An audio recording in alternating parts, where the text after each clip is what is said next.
ओम शांति। प्यारे भाई बहनों, आज हम राजा हरिश्चंद्र की कहानी सुनाने जा रहे हैं। अति प्राचीन बात है। एक हिंदू राजा की कहानी है जो कि अपने वचन का बहुत आदर किया करते थे। जो वचन किसी को दे देते थे उस पर पक्का रहते थे। एक दिन देवताओं का राजा देवेंद्र सभी महर्षियों के साथ बैठे हुए थे। देवेंद्र ने पूछा, तुम लोग ये बताओ कि पृथ्वी पर सबसे अच्छा सच्चा व्यक्ति किसे समझते हो? कौन से राजा या कौन से व्यक्ति सबसे सच्चा है? वशिष्ठ ऋषि ने राजा हरिश्चंद्र का नाम बताया, लेकिन विश्वामित्र को ये रास नहीं आया। उसकी परीक्षा लेना चाहिए। तो हरिश्चंद्र के दरबार में आए सभी लोग मिलकर के। बड़ी चतुराई से कहा जाता है कहानी में कि स्वप्न में भी वो दान ले लिया सब कुछ। स्वप्न में ही सब कुछ वो दान ले लिया और वचन दिया, राजा का वचन दे दिया कि सब कुछ हम आपको दान में दे रहे हैं। आखिर में राजा के पास जब कुछ नहीं बचा तो विश्वामित्र की यज्ञ की दक्षिणा मांगी। तो दक्षिणा देने में वो असमर्थ हुए, लेकिन वचनबद्ध राजा ने एक गुलाम की तरह कहा कि तुम अब मेरे गुलाम हो, गुलाम की तरह तुम्हें भूमि पर जाना पड़ेगा। तो उन्होंने उनको शमशान भूमि पर ले गया और शमशान भूमि पर मुर्दा जलाने के लिए उसको रख दिया।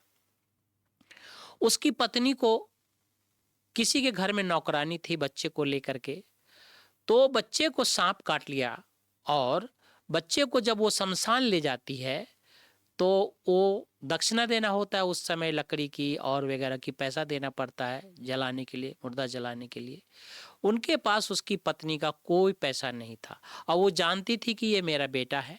हरिश्चंद्र जानते थे कि ये मेरा बेटा है और ये मेरी पत्नी है। सब कुछ जानते हुए भी बोला, बिना पैसे के मैं इस लाश को नहीं जलाऊंगा। फिर विश्वामित्र प्रकट हुए और उनके पुत्र को फिर से जीवित कर दिया और उसका सारा राजभाग विश्वामित्र ने फिर से वापस दे दिया और उसको कहा कि तुम पूरे विश्व में हरिश्चंद्र के नाम से जाने जाओगे। तब वही कथा, वहीं पर कथा आता है कि राजा हरिश्चंद्र के नाम से, सत्यवादी के नाम से जाना जाता है। इसका आध्यात्मिक में भाव ये है, बार बार मुरली में बाबा कहते हैं राजा हरिश्चंद्र की तरह बनो। कहने का मतलब ये है कि एक बार हम लोगों ने बुराइयों को त्याग दिया तो वापस नहीं लेना है।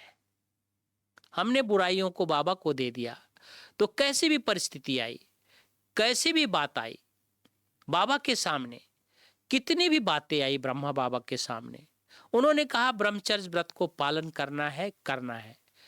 किसी को भी ढील नहीं दिया। कई लोग आए उसके सामने तो एक गलती भी कर लिया, दोबारा नहीं करना है हमको। बाबा इस पर अडिग रहे। वहीं पर कहा जाता है धरत परिये धर्म न छोड़िए।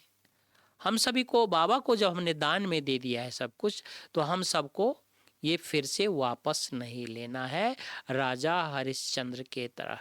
ओम शांति, ओम शांति।